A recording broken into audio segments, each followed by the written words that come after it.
ओम शांति 6 जुलाई 2025 प्रातः मुरली अव्यक्त बाप दादा पुनरावृत्ति 18 जानुआरी 2006 मुरलीर सारांश रे बाबा कहउछंती संकल्प समय एवं बाणीर संचयर योजना द्वारा सफलतार समारोह पालन कर। आत्मा मानक भितरे आशार दीप जलाओ। संकल्प समय एवं बाणीर संचयर योजना द्वारा सफलतार समारोह पालन कर। आत्मा मानक भितरे आशार दीप जलाओ। आज स्नेहर दिन अटे। चारिआडर सबु पिला माने स्नेहर सागर रे समाहित हो जाइछंती। यही स्नेह सहजयोगी करि दिए। यही स्नेह ही अन्य समस्त आकर्षण ठारू ऊर्ध्व को नहीं जाई थाए। स्नेहर वरदान सबु पिलांकर जन्म दिवसर वरदान अटे। स्नेह भितरे परिवर्तन कराई देबार शक्ति रहिछि। तेणु आजिर दिन रे चारिआडे दुई प्रकारर पिलांकु देखिलु। गेल्हा संतान तो समस्ते अटंती, किंतु किछि हेले लवली अर्थात गेल्हा संतान, आउ किछि हेले लवलिनी अर्थात बाबांकर स्नेहरे बुड़ी रहिथिबा संतान। लवलिनी पिला माने प्रत्येक संकल्परे, प्रति निश्वासरे, प्रत्येक बाणीरे, प्रत्येक कर्मरे स्वतः ही बाबांक समान सहज स्थिति रे रही थांती। काहींकि जानिछ? काहींकि ना बाबा पिला मानकु समर्थ भवर वरदान देइछंती। आजिर दिन को स्मृति दिवस तथा समर्थ दिवस बोली कहूछ। काहींकि ना आजिर दिन रे बाबा निजको पिला मानकर बाकबन करी लवलिनी पिला मानकु विश्वरूपी मंच उपरे प्रत्यक्ष करिथिले। पिला मानकु व्यक्त रु प्रत्यक्ष करी निजे अव्यक्त रूपरे साथी होई गले। आजिर यही स्मृति तथा समर्थ दिवस रे बाप दादा पिला मानकु बालक हिसाब रे मालिक करी सर्वशक्तिवान बाबा को मास्टर सर्वशक्तिवान होई प्रत्यक्ष करिबार कार्य देइथिले। एवं बाबा एबे खुशी हेउछंती जे पिला माने निजर जोग अनुसार शक्तिशाली होई बाबा को प्रत्यक्ष करिबा पई अर्थात विश्वर कल्याण करी विश्वर परिवर्तन करिबार कार्य रे लागि पड़िछंती। बाबा को द्वारा पिला मानकु जेउ सर्वशक्तिर संपत्ति मिलिछि ताकु सो प्रति एवं विश्वर आत्मा मानक प्रति कार्य रे लगाउछंती। बाप दादा मध्य यही भली मास्टर सर्वशक्तिवान बाबा समान उमग उत्साह रे रहुथिबा सबु प्रकारर सेवा करुथिबा ऑलराउंडर सेवाधारी निस्वार्थ सेवाधारी बेहदर सेवाधारी पिला मानकु पद्मा पद्मा गुणा अभिनंदन देउछंती। अभिनंदन अभिनंदन। देश भीतरर पिला माने मध्य किछि कम नुहंती एवं विदेशर पिला माने मध्य कम नुहंती। बाप दादा यही भली पिला मानकर दिल भितरे महिमा मध्य करुछंती एवं गीत मध्य गाउछंती। बाहा पिला माने बाहा। तुमे समस्ते बाहा बाहा पिला माने अटना। हाथ हलाउछंती। बहुत भल। बाप दादा पिला मानक उपरे गर्व करुछंती। सारा कल्प भितरे एभली केही पिता नाहंती जाहार प्रत्येक संतान स्वराज्य अधिकारी राजा होइथिबो। तुमे समस्ते तो स्वराज्य अधिकारी राजा अटना।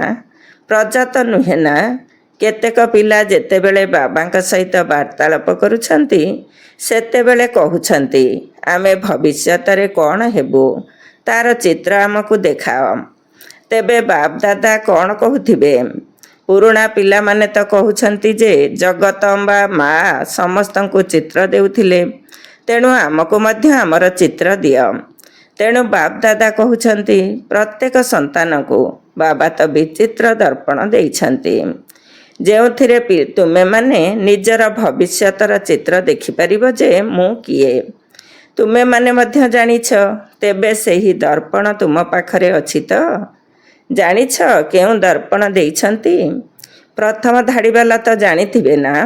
जानिछ ସେହି ଦର୍ପଣ ହେଲା ବର୍ତ୍ତମାନ ସମୟ ନିଜର ସ୍ୱରାଜ୍ୟ ସ୍ଥିତିର ଦର୍ପଣ। ବର୍ତ୍ତମାନ ସମୟରେ ଯେତେ ସ୍ୱରାଜ୍ୟ ଅଧିକାରୀ ଅଟ, ସେହି ଅନୁସାରେ ବିଶ୍ୱର ରାଜ୍ୟ ଅଧିକାରୀ ହେବ। ଏବେ ନିଜେ ନିଜକୁ ଦର୍ପଣରେ ଦେଖ, ମୁଁ ସ୍ୱରାଜ୍ୟ ଅଧିକାରୀ ସ୍ଥିତିରେ ସର୍ବଦା ରହୁଛି ତ? ନା କେବେ ଅଧିକାରୀ କେବେ ଅଧୀନ? ଯଦି କେବେ ଅଧିକାରୀ କେବେ ଅଧୀନ ହେଉଛ, କେବେ ଆଖି ଧୋକା ଦେଉଛି, କେବେ ମନ ଧୋକା ଦେଉଛି, କେବେ ମୁଖ ଧୋକା ଦେଉଛି, କେବେ କାନ ମଧ୍ୟ ଧୋକା ଦେଉଛି, ପରବଶ କରିଦେଉଛି, ତେବେ ଏଥିରୁ ସିଦ୍ଧ ହେଉଛି ଯେ ବାବାଙ୍କ ଦ୍ୱାରା ଯେଉଁ ସବୁ ଶକ୍ତି ଗୁଡ଼ିକ ବରଦାନରେ ମିଳିଛି ବା ପୈତୃକ ସମ୍ପତ୍ତି ରୂପରେ ମିଳିଛି, ସେହି ଅନୁସାରେ କଣ୍ଟ୍ରୋଲିଂ ପାୱାର ଅର୍ଥାତ୍ ଆୟତ୍ତ କରିବାର ଶକ୍ତି ଏବଂ ରୁଲିଂ ପାୱାର ଅର୍ଥାତ୍ ଶାସନ କରିବାର ଶକ୍ତି ତୁମ ଭିତରେ ନାହିଁ। ତେବେ ବିଚାର କର, ଯିଏ ନିଜ ଉପରେ ଶାସନ କରିପାରୁନାହିଁ, ସେ ବିଶ୍ୱ ଉପରେ ଶାସନ କିପରି କରିବ? ତେଣୁ ନିଜର ବର୍ତ୍ତମାନ ସ୍ଥିତିର ସ୍ୱରାଜ୍ୟ ଅଧିକାରୀର ଦର୍ପଣରେ ଚେକ୍ କର। ଦର୍ପଣ ତ ସମସ୍ତଙ୍କୁ ମିଳିଛି ନା? ଯଦି ଦର୍ପଣ ମିଳିଛି ତେବେ ହାତ ଉଠାଅ। ତେବେ ଦର୍ପଣରେ କୌଣସି ଦାଗ ହୋଇଯାଇନାହିଁ ତ? ଦର୍ପଣ ସ୍ପଷ୍ଟ ଅଟେ ତ? ବାପଦାଦା ନିଜର ପ୍ରତ୍ୟେକ ସନ୍ତାନକୁ ସ୍ୱରାଜ୍ୟ ଅଧିକାରୀର ସୋମାନ ଦେଇଛନ୍ତି। ମାଷ୍ଟର ସର୍ବଶକ୍ତିମାନର ସୋମାନ ମଧ୍ୟ ସବୁ ପିଲାଙ୍କୁ ବାବାଙ୍କ ଦ୍ୱାରା ମିଳିଛି। ମାଷ୍ଟର ସର୍ବଶକ୍ତିବାନ ନୁହେଁ, ସର୍ବଶକ୍ତିବାନ। କେତେକ ପିଲା ବାର୍ତ୍ତାଳାପ କରିବା ସମୟରେ ଏକଥା ମଧ୍ୟ କହୁଛନ୍ତି, ବାବା ଆପଣ ତ ଆମକୁ ସର୍ବଶକ୍ତି ଗୁଡ଼ିକୁ ଦେଇଛନ୍ତି, କିନ୍ତୁ ଏହି ଶକ୍ତି ଗୁଡ଼ିକ କେବେ କେବେ କାର୍ଯ୍ୟ କରିପାରୁନାହାନ୍ତି। ଏହିଭଳି ଅଭିଯୋଗ କରୁଛନ୍ତି। ଏମାନେ ଯଥା ସମୟରେ ଜାଗ୍ରତ ହେଉନାହାନ୍ତି, ସମୟ ବିତିଯିବା ପରେ ଜାଗ୍ରତ ହେଉଛନ୍ତି। ଏହାର କାରଣ କ'ଣ? ଯେତେବେଳେ ଯେଉଁ ଶକ୍ତିକୁ ଆବାହନ କରୁଛ, ପ୍ରଥମେ ଚେକ୍ କର, ମୁଁ ମାଲିକ ପଣିଆର ଆସନ ଉପରେ ସ୍ଥିତ ଅଛି ତ? ଯଦି କେହି ନିଜର ଆସନ ଉପରେ ବସିନଥିବ, ତେବେ ବିନା ଆସନବାଲାର ଆଦେଶକୁ କେହି ମାନିବେ ନାହିଁ। ମୁଁ ସ୍ୱରାଜ୍ୟ ଅଧିକାରୀ ଅଟେ, ମାଷ୍ଟର ସର୍ବଶକ୍ତିମାନ ଅଟେ, ବାବାଙ୍କର ସମ୍ପତ୍ତି ଏବଂ ବରଦାନର ଅଧିକାରୀ ଅଟେ। ଏହି ସବୁ ଆସନ ଉପରେ ସ୍ଥିତ ହୋଇ ତାପରେ ଆଦେଶ ଦିଅ। କ'ଣ କରିବି, କିପରି କରିବି ହେଉନାହିଁ ତ? ଆସନରୁ ଓହ୍ଲାଇ ତଳେ ବସି ଯଦି ଆଦେଶ ଦେବ, ତେବେ ସେ କିପରି ମାନିବେ? ଆଜିକାଲିର ଦୁନିଆରେ ଯଦି କେହି ପ୍ରଧାନମନ୍ତ୍ରୀ ଅଟେ, କିନ୍ତୁ ଯଦି ଆସନ ଉପରେ ବସିଥିବ ବା ପଦବୀରେ ଥିବ, ତେବେ ସମସ୍ତେ ମାନିବେ, ନଚେତ ପଦବୀର ଆସନ ଉପରୁ ଓହ୍ଲାଇ ଗଲା ପରେ ଆଉ କେହି ମାନିବେ କି? ତେଣୁ ଚେକ୍ କର, ମୁଁ ଆସନ ଉପରେ ସ୍ଥିତ ଅଛି ତ? ଅଧିକାରୀ ହୋଇ ଆଦେଶ ଦେଉଛି ତ? ବାବା ତ ପ୍ରତ୍ୟେକ ସନ୍ତାନକୁ ଅଧିକାର ଦେଇଛନ୍ତି। ତୁମମାନଙ୍କୁ ପରମାତ୍ମା ଅଧିକାର ମିଳିଛି। କୌଣସି ଆତ୍ମାଠାରୁ ଅଧିକାର ରୂପୀ କ୍ଷମତା ମିଳିନାହିଁ। କୌଣସି ମହାତ୍ମାଠାରୁ କ୍ଷମତା ମିଳିନାହିଁ। ପରମାତ୍ମା କ୍ଷମତା ମିଳିଛି। ତେଣୁ କ୍ଷମତା ଏବଂ ଅଧିକାର ଏହି ସ୍ଥିତିରେ ସ୍ଥିତ ହୋଇ ଯଦି କୌଣସି ବି ଶକ୍ତିକୁ ଆଦେଶ ଦେବ, ତେବେ ସେ ଜି ହଜୁର ନିଶ୍ଚିତ କରିବ। ସର୍ବଶକ୍ତିଗୁଡ଼ିକ ନିକଟରେ ମାୟା, ପ୍ରକୃତି, ସଂସ୍କାର, ସ୍ୱଭାବ ସବୁକିଛି ଦାସୀ ହୋଇଯିବେ ଏବଂ ତୁମର ଅର୍ଥାତ୍ ମାଲିକର ଆଦେଶକୁ ଅପେକ୍ଷା କରି ରହିବେ। ମାଲିକ ଆମକୁ କୌଣସି ଆଦେଶ ଦିଅନ୍ତୁ। ତେବେ ଆଜି ସମର୍ଥ ଦିବସ ଅଟେ ନା? ତେଣୁ ପିଲାମାନଙ୍କ ଭିତରେ କ'ଣ କ'ଣ ସବୁ ସମର୍ଥି ରହିଛି, ବାପଦାଦା ସେଗୁଡ଼ିକୁ ମନେ ପକାଇ ଦେଉଛନ୍ତି। ସେଥିପ୍ରତି ଧ୍ୟାନ ଆକର୍ଷିତ କରାଉଛନ୍ତି। ତୁମେମାନେ ଯଥା ସମୟରେ ଶକ୍ତିହୀନ କାହିଁକି ହୋଇଯାଉଛ? ବାପଦାଦା ଦେଖିଲେ ଯେ ଅଧିକାଂଶ ପିଲାମାନଙ୍କର ବୁଦ୍ଧିରେ ଛିଦ୍ର ରହିଛି ଏବଂ ବୁଦ୍ଧିରେ ଛିଦ୍ର ଥିବା କାରଣରୁ ଶକ୍ତିଗୁଡ଼ିକ କମ୍ ହୋଇଯାଉଛି ଏବଂ ଛିଦ୍ର ମଧ୍ୟ ବିଶେଷ କରି ଦୁଇଟି କଥାର ଅଟେ। ସେହି ଦୁଇଟି କଥା ହେଲା ସଂକଳ୍ପ ଏବଂ ସମୟ ବ୍ୟର୍ଥରେ ନଷ୍ଟ ହେଉଛି।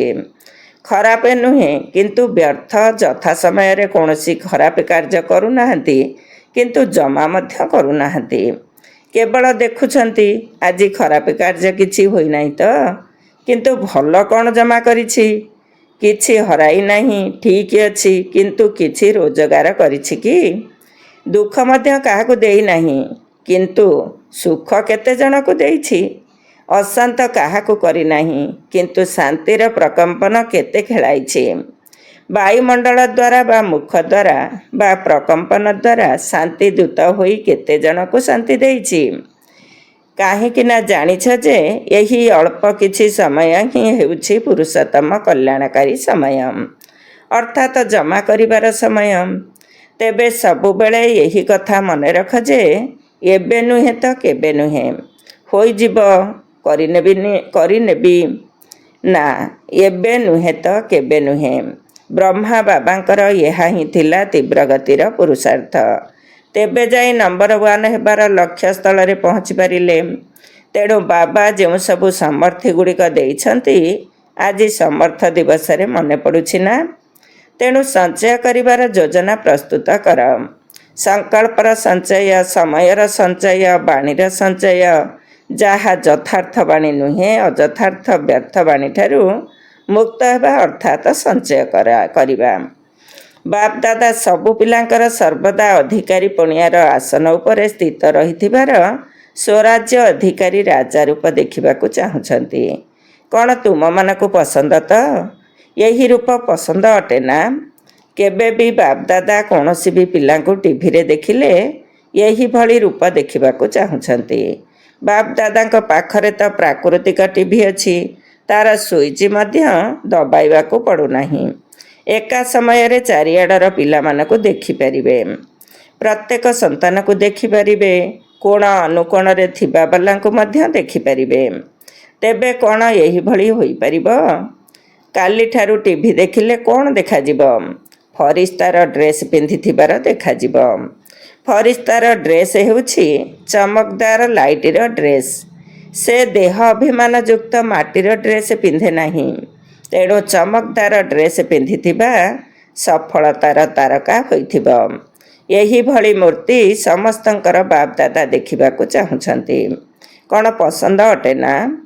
ଯଦି ମାଟିର ଡ୍ରେସ୍ ପିନ୍ଧିବ ତେବେ ମାଟି ମିଶା ହୋଇଯିବ। ଯେପରି ଶିବ ବାବା ଅଶରୀରୀ ଅଟନ୍ତି, ବ୍ରହ୍ମା ବାବା ଚମକଦାର ଡ୍ରେସ୍ରେ ଅଛନ୍ତି, ଫରିସ୍ତା ଅଟନ୍ତି। ତେଣୁ ନିଜର ପିତାଙ୍କୁ ଅନୁକରଣ କର। ସ୍ଥୂଳରେ ମଧ୍ୟ ଦେଖ, ତୁମ ପୋଷାକରେ ଯଦି ମାଟି ଲାଗିଯାଉଛି କିମ୍ବା କୌଣସି ଦାଗ ଲାଗିଯାଉଛି ତେବେ କ'ଣ କରୁଛ? ବଦଳାଇ ଦେଉଛ ନା? ସେହିପରି ଚେକ୍ କର ଯେ ସବୁବେଳେ ଚମକଦାର ଫରିସ୍ତା ଡ୍ରେସ୍ ପିନ୍ଧିଛି ତ? ଯେଉଁଥିପାଇଁ ବାବା ଗର୍ବ କରୁଛନ୍ତି ଯେ ମୋର ସବୁ ସନ୍ତାନ ରାଜା ସନ୍ତାନ ଅଟନ୍ତି। ସେହି ସ୍ୱରୂପରେ ରୁହ, ରାଜା ହୋଇ ରୁହ। ତାପରେ ମାୟା ତୁମର ଦାସୀ ହୋଇଯିବ ଏବଂ ବିଦାୟ ନେବା ପାଇଁ ଆସିବ, ଆଉ ଆକ୍ରମଣ କରିବ ନାହିଁ। ତେଣୁ ବାପ ଦାଦା ସବୁବେଳେ କହୁଛନ୍ତି ଯେ ବାବାଙ୍କ ଉପରେ ସମର୍ପଣ ହୋଇଯାଇଥିବା ଆତ୍ମାମାନଙ୍କର କେବେ ବି ପରାଜୟ ହୋଇପାରିବ ନାହିଁ। ଯଦି ପରାଜୟ ହେଉଛି ତେବେ ତୁମେ ସ୍ୱାହା ହୋଇନାହଁ। ଏବେ ତୁମମାନଙ୍କର ମିଟିଂ ହେବାର ଅଛି ନା? ମିଟିଂର ତାରିଖ ପୂର୍ବରୁ ନିର୍ଦ୍ଧାର୍ଯ୍ୟ ହୋଇଥାଏ ନା? ତେବେ ଏଥର କେବଳ ସେବାର ଯୋଜନା କରିବାର ମିଟିଂ ବାପ ଦାଦା ଦେଖିବାକୁ ଚାହୁଁନାହାନ୍ତି। ସେବାର ମଧ୍ୟ ଯୋଜନା ପ୍ରସ୍ତୁତ କର, କିନ୍ତୁ ମିଟିଂରେ ସଫଳତାର ସମାରୋହ ପାଳନ କରିବାର ମଧ୍ୟ ଯୋଜନା କର। ବହୁତ ସମାରୋହ ପାଳନ କରିଦେଲ, ଏବେ ସଫଳତାର ସମାରୋହ ପାଳନ କରିବାର ତାରିଖ ନିର୍ଦ୍ଧାର୍ଯ୍ୟ କର। ଆଚ୍ଛା, ଠିକ୍ ଅଛି। ଭାବୁଛନ୍ତି ଯେ ସମସ୍ତେ କିପରି ସଫଳତା ପ୍ରାପ୍ତ କରିବେ? ତେଣୁ ବାପ ଦାଦା କହୁଛନ୍ତି ଯେ କମ୍ ସେ କମ୍ 108 ରତ୍ନ ତ ସଫଳତା ମୂରତର ସମାରୋହ ପାଳନ କରନ୍ତୁ, ଦୃଷ୍ଟାନ୍ତ ହୁଅନ୍ତୁ। କ'ଣ ଏହା ହୋଇପାରିବ? ପ୍ରଥମ ଧାଡ଼ିବାଲା କୁହ, ଏହା ହୋଇପାରିବ? ଉତ୍ତର ଦେବାର ମଧ୍ୟ ସାହସ ନାହିଁ। ଭାବୁଛନ୍ତି କିଏ ଜାଣେ କରିପାରିବୁ କି ନାହିଁ। ସାହସ ରଖିଲେ ସବୁ କିଛି ହୋଇପାରିବ। ଦାଦିଜୀ କୁହନ୍ତୁ, 108 ଜଣ ସଫଳତା ମୂରତ ହୋଇପାରିବେ? ହଁ, ନିଶ୍ଚିତ ହୋଇପାରିବେ। ସଫଳତାର ଉତ୍ସବ ପାଳନ ହୋଇପାରିବ। ଦେଖ, ଦାଦିଙ୍କ ଭିତରେ ସାହସ ଅଛି। ତୁମ ସମସ୍ତଙ୍କ ତରଫରୁ ସାହସ ରଖି କହୁଛନ୍ତି। ତେଣୁ ତୁମେମାନେ ମଧ୍ୟ ସହଯୋଗୀ ହେବ। ତେଣୁ ଏବେ ଯେଉଁ ମିଟିଂ ହେବ ବାପ ଦାଦା ତା'ର ରିପୋର୍ଟ ନେବେ। ପାଣ୍ଡବମାନେ କୁହନା, ଚୁପ୍ ହୋଇ କାହିଁକି ବସିଛ? ଏମାନେ ସାହସ କାହିଁକି କରୁନାହାନ୍ତି? ଏକା ବେଳେ କରି ଦେଖାଇଦେବୁ ଏହି କଥା ଭାବୁଛ କି? ଭଲ କଥା, ସାହସ ତ କରିପାରିବ ନା? ଯେଉଁମାନେ ଭାବୁଛନ୍ତି ଆମେ ନିଶ୍ଚିତ ସାହସ କରି ଦେଖାଇବୁ ସେମାନେ ହାତ ଉଠାଅ। କରିବ ତ? କୌଣସି ସଂସ୍କାର ରହିବ ନାହିଁ ତ? କୌଣସି ଦୁର୍ବଳତା ମଧ୍ୟ ରହିବ ନାହିଁ। ଆଚ୍ଛା, ମଧୁବନବାଲା ମଧ୍ୟ ହାତ ଉଠାଉଛନ୍ତି। ବାହା, ଅଭିନନ୍ଦନ ଅଭିନନ୍ଦନ। ଆଚ୍ଛା, ତେବେ ତ 108ର ମାଳା ସହଜରେ ହୋଇଯିବ। ଯଦି ଏତେ ଜଣ ହାତ ଉଠାଉଛନ୍ତି ତେବେ 108 ଜଣ କ'ଣ ବଡ଼ କଥା? ଡବଲ ବିଦେଶୀ କ'ଣ କରିବ? ହଁ, ଦାଦି ଜାନକୀ ମଧ୍ୟ ଶୁଣୁଛନ୍ତି। ତାଙ୍କର ମଧ୍ୟ ଇଚ୍ଛା ହେଉଛି ମୁଁ କହିବି। ବିଦେଶର ମାଳା ମଧ୍ୟ ଦେଖିବୁ। ଠିକ୍ ଅଛି, ହାତ ଉଠାଅ। ଠିକ୍ ଅଛି। ଆଚ୍ଛା, ଆଜି ଏଠାରେ ଡବଲ ବିଦେଶୀ କେତେ ଜଣ ବସିଛନ୍ତି? 200 ଜଣ। ଏମାନଙ୍କ ଭିତରୁ 108 ଜଣ ତ ବାହାରିବେ ନା? ଠିକ୍ ଅଛି ନା? ଏଥିରେ ସମସ୍ତେ କୁହ, ପ୍ରଥମେ ମୁଁ କରିବି। ଏଥିରେ ଅନ୍ୟକୁ ଦେଖିବାର ନାହିଁ। ପ୍ରଥମେ ମୁଁ। ଅନ୍ୟ କୌଣସି ମେ କରିବ ନାହିଁ। କିନ୍ତୁ ପ୍ରଥମେ ମେ ଅର୍ଥାତ୍ ମୁଁ ନିଶ୍ଚିତ କରିବି। ଆଉ ଗୋଟିଏ କାମ ମଧ୍ୟ ବାପଦାଦା ଦେଉଛନ୍ତି। ଆଜି ସମର୍ଥ ଦିବସ ଅଟେ ନା? ତେଣୁ ସମସ୍ତଙ୍କ ଭିତରେ ସମର୍ଥି ରହିଛି। ବାପଦାଦା ଗୋଟିଏ ବିଚିତ୍ର ଦୀପାବଳି ପାଳନ କରିବାକୁ ଚାହୁଁଛନ୍ତି। ତୁମେମାନେ ତ କେତେ ଥର ପାଳନ କରିସାରିଛ, କିନ୍ତୁ ବାପଦାଦା ଗୋଟିଏ ବିଚିତ୍ର ଦୀପାବଳି ପାଳନ କରିବାକୁ ଚାହୁଁଛନ୍ତି। ଶୁଣାଇବୁ? ଆଚ୍ଛା, ବର୍ତ୍ତମାନର ସମୟକୁ ତ ସମସ୍ତେ ଦେଖୁଛ। ଦିନକୁ ଦିନ ଚାରିଆଡ଼େ ଲୋକମାନଙ୍କ ଭିତରେ ନିରାଶା ବହୁତ ବଢ଼ି ବଢ଼ି ଚାଲିଛି। ତେଣୁ ଚାହେଁ ମାନସିକ ସେବା କର, ଚାହେଁ ବାଣୀ ଦ୍ୱାରା ସେବା କର, ଚାହେଁ ସମ୍ବନ୍ଧ ସମ୍ପର୍କ ଦ୍ୱାରା ସେବା କର। କିନ୍ତୁ ବାପଦାଦା ନିରାଶା ଭିତରେ ରହିଥିବା ମନୁଷ୍ୟମାନଙ୍କ ଭିତରେ ଆଶାର ଦୀପ ଜଳାଇବାକୁ ଚାହୁଁଛନ୍ତି। ଚାରିଆଡ଼ର ମନୁଷ୍ୟମାନଙ୍କ ଭିତରେ ଆଶାର ଦୀପ ଜଳି ଉଠୁ। ତେଣୁ ଏବେ ବିଶ୍ୱ ପରିବର୍ତ୍ତନ ହେଲା କି ହେଲା, ସୁବର୍ଣ୍ଣ ସକାଳ ଆସିଲା କି ଆସିଲା। ସେମାନଙ୍କ ଭିତରୁ ନିରାଶା ସମାପ୍ତ ହୋଇଯାଉ। ତେଣୁ ସେମାନଙ୍କ ଭିତରେ ମଧ୍ୟ ଯେ କିଛି ବି ହୋଇପାରିବ ନାହିଁ, କିଛି ବି ହୋଇପାରିବ ନାହିଁ। ଆଶାର ଦୀପ ଜଳି ଉଠୁ। କରିପାରିବ ନା? ଏହା ତ ସହଜ ଅଟେ ନା? ନା ମୁସ୍କିଲ ଅଟେ? ସହଜ ତ। ଯେଉଁମାନେ କରିବେ ସେମାନେ ହାତ ଉଠାଅ। କରିବ ତ? ଯଦି ଏତେ ସବୁ ଦୀପ ଜଳାଇ ଦେବ ତେବେ ଦୀପାବଳି ତ ହୋଇଯିବ ନା? ନିଜର ମନୋବଳକୁ ଏତେ ଶକ୍ତିଶାଳୀ କର, ଯଦିଓ ସମ୍ମୁଖରେ ପହଞ୍ଚି ପାରିବ ନାହିଁ, କିନ୍ତୁ ଲାଇଟ୍ ହାଉସ୍ ମାଇଟ୍ ହାଉସ୍ ହୋଇ ଦୂର ଦୂର ପର୍ଯ୍ୟନ୍ତ ତରଙ୍ଗ ବିଚ୍ଛୁରିତ କର। ଯଦି ବିଜ୍ଞାନର ଶକ୍ତି ଲାଇଟ୍ ହାଉସ୍ ଦ୍ୱାରା ଦୂର ଦୂରାନ୍ତ ପର୍ଯ୍ୟନ୍ତ ଲାଇଟ୍ ଦେଇପାରୁଛି, ତେବେ ତୁମେମାନେ କାହିଁକି ଶ୍ରେଷ୍ଠ ପ୍ରକମ୍ପନ ବିଚ୍ଛୁରିତ କରିପାରିବ ନାହିଁ? କେବଳ ଦୃଢ଼ ସଂକଳ୍ପ କର, ମୋତେ କରିବାକୁ ହିଁ ହେବ। ସେଥିରେ ସର୍ବଦା ବ୍ୟସ୍ତ ରୁହ। ଯଦି ମନକୁ ସର୍ବଦା ବ୍ୟସ୍ତ ରଖିବ ତେବେ ନିଜକୁ ମଧ୍ୟ ଫାଇଦା ଏବଂ ଅନ୍ୟ ଆତ୍ମାମାନଙ୍କୁ ମଧ୍ୟ ଫାଇଦା। ଚାଲିବା ବୁଲିବା ସମୟରେ ଏହି କଥା ମନୋବୃତ୍ତିରେ ରଖ ଯେ ମୋତେ ବିଶ୍ୱର କଲ୍ୟାଣ କରିବାକୁ ହିଁ ହେବ। ତୁମର ଏହି ମନୋବୃତ୍ତି ଚତୁର୍ଦିଗରେ ବାୟୁମଣ୍ଡଳ ସୃଷ୍ଟି କରିବ। କାହିଁକି ନା ସମୟ ଅନୁସାରେ ଅଚାନକ କିଛି ବି ହୋଇପାରେ। ଏମିତି ନ ହେଉ ଯେ ତୁମର ଭାଇ ଭଉଣୀମାନେ ତୁମକୁ ଉଲୁଗୁଣା ଦେବେ ଯେ ତୁମେମାନେ ଆମକୁ କାହିଁକି ଜଣାଇଲ ନାହିଁ। କେହି କେହି ପିଲା ଭାବୁଛନ୍ତି ଶେଷ ସମୟ ଭିତରେ କରିଦେବୁ, କିନ୍ତୁ ଯଦି ଶେଷ ସମୟରେ ପରିଚୟ ଦେବ ତେବେ ବି ଉଲୁଗୁଣା ଦେବେ। ଏହି ଉଲୁଗୁଣା ଦେବେ ଯେ ଆମକୁ କିଛି ସମୟ ପୂର୍ବରୁ କାହିଁକି ଜଣାଇଲ ନାହିଁ। ଆମେ କିଛି ତ ନିଜର ଭାଗ୍ୟ ଜମା କରି ଦେଇଥାନ୍ତୁ। ସେଥିପାଇଁ ପ୍ରତ୍ୟେକ ସଂକଳ୍ପରେ ବାପଦାଦାଙ୍କର ସ୍ମୃତି ଦ୍ୱାରା ଲାଇଟ୍ ନେଇ ଚାଲ ଏବଂ ଲାଇଟ୍ ହାଉସ୍ ହୋଇ ଲାଇଟ୍ ଦେଇ ଚାଲ। ସମୟ ନଷ୍ଟ କର ନାହିଁ। ବାପଦାଦା ଯେତେବେଳେ ଦେଖୁଛନ୍ତି ପିଲାମାନେ ବହୁତ ଯୁଦ୍ଧ କରୁଛନ୍ତି, ବାପଦାଦାଙ୍କୁ ମଧ୍ୟ ଭଲ ଲାଗୁନାହିଁ। ମାଷ୍ଟର ସର୍ବଶକ୍ତିମାନ ହୋଇ ମଧ୍ୟ ଯୁଦ୍ଧ କରୁଛନ୍ତି। ତେଣୁ ରାଜା ହୁଅ, ସଫଳତା ମୂରତ ହୁଅ, ନିରାଶାକୁ ସମାପ୍ତ କରି ଆଶାର ଦୀପ ଜଳାଅ। ଆଚ୍ଛା, ସବୁଆଡ଼ର ପିଲାମାନଙ୍କର ମନେ ପକାଇବାରେ ମାଳାଗୁଡ଼ିକ ବହୁତ ବହୁତ ପହଞ୍ଚିବାରେ ଲାଗିଛି। ବାପଦାଦା ଶୁଭେଚ୍ଛା ବାର୍ତ୍ତା ପଠାଇଥିବା ପିଲାମାନଙ୍କୁ ସମ୍ମୁଖରେ ଦେଖିବା ସହିତ ଶୁଭେଚ୍ଛାର ପ୍ରତ୍ୟୁତ୍ତରରେ ଦିଲ୍ଲୀର ଆଶୀର୍ବାଦ, ଦିଲ୍ଲୀର ସ୍ନେହ ଦେଉଛନ୍ତି। ଆଚ୍ଛା, ଯେଉଁମାନେ ପ୍ରଥମ ଥର ପାଇଁ ଆସିଛନ୍ତି ସେମାନେ ଉଠ। ଭଲ କଥା, ସବୁ ପାଳିରେ ଦେଖାଯାଉଛି ଅଧିକାଂଶ ପିଲା ନୂଆ ନୂଆ ଆସିଛନ୍ତି। ତେଣୁ ସେବାକୁ ବଢ଼ାଇଛନ୍ତି ନା? ଏତିକି ଆତ୍ମାକୁ ତ ସନ୍ଦେଶ ଦେଇଛ ନା? ଯେପରି ତୁମମାନଙ୍କୁ ସନ୍ଦେଶ ମିଳିଛି ସେହିପରି ତୁମେମାନେ ମଧ୍ୟ ଆହୁରି 2 ଗୁଣା 4 ଗୁଣା ସନ୍ଦେଶ ଦିଅ। ସମସ୍ତଙ୍କୁ ଯୋଗ୍ୟ କର। ଭଲ କଥା। ସବୁ ବିଷୟରେ ଆହୁରି ଅଧିକ ଉମଙ୍ଗ ଉତ୍ସାହର ସହିତ ଆଗକୁ ବଢ଼। ଆଚ୍ଛା, ଏବେ ଲକ୍ଷ୍ୟ ରଖ। ଚାଲିବା ବୁଲିବା ସମୟରେ ଚାହେଁ ମାନ ଦ୍ୱାରା, ଚାହେଁ ବାଣୀ ଦ୍ୱାରା, ଚାହେଁ କର୍ମ ଦ୍ୱାରା ସେବା ନ କରି ରୁହ ନାହିଁ ଏବଂ ଯୋଗ ବିନା ମଧ୍ୟ ରୁହ ନାହିଁ। ଯୋଗ ଏବଂ ସେବା ସର୍ବଦା ଏକା ସାଥିରେ ଚାଲିଥାଉ। ଯୋଗରେ ଏବଂ ସେବାରେ ସର୍ବଦା ନିଜକୁ ବ୍ୟସ୍ତ ରଖ। ଖାଲି ରହିବା କାରଣରୁ ମାୟାକୁ ଆସିବାକୁ ସୁଯୋଗ ମିଳିଯାଉଛି। ତେଣୁ ସର୍ବଦା ଏତେ ବ୍ୟସ୍ତ ରୁହ ଯାହାକି ଦୂରରୁ ହିଁ ମାୟା ଆସିବା ପାଇଁ ସାହସ କରିବ ନାହିଁ। ତେଣୁ ତୁମେମାନେ ଯେଉଁ ବାପ ସମାନ ହେବାର ଲକ୍ଷ୍ୟ ରଖିଛ ତାହା ଆହୁରି ସହଜ ହୋଇଯିବ। ମେହନତ କରିବାକୁ ପଡ଼ିବ ନାହିଁ। ସର୍ବଦା ସ୍ନେହୀ ସ୍ୱରୂପ ହୋଇ ରହିବ। ଆଚ୍ଛା, ବାପ ଦାଦାଙ୍କର ନୟନରେ ସମାହିତ ହୋଇଥିବା ନୂରେ ରତ୍ନ ପିଲାମାନଙ୍କୁ, ବାବାଙ୍କର ସମସ୍ତ ସମ୍ପତ୍ତିର ଅଧିକାରୀ ଶ୍ରେଷ୍ଠ ପିଲାମାନଙ୍କୁ, ସର୍ବଦା ଉମଙ୍ଗ ଉତ୍ସାହର ଡେଣା ଦ୍ୱାରା ଉଡ଼ୁଥିବା ମହାବୀରିଣୀ ପିଲାମାନଙ୍କୁ, ଏକମାତ୍ର ବାବା ହିଁ ସଂସାର ଅଟନ୍ତି, ଏହି ଲଗନରେ ମଗନ ରହୁଥିବା ବା ଲଭ୍ଲିନି ପିଲାମାନଙ୍କୁ, ଲଭ୍ଲିନି ହେବା ଅର୍ଥାତ ସହଜରେ ବାବାଙ୍କ ସମାନ ହୋଇଯିବା।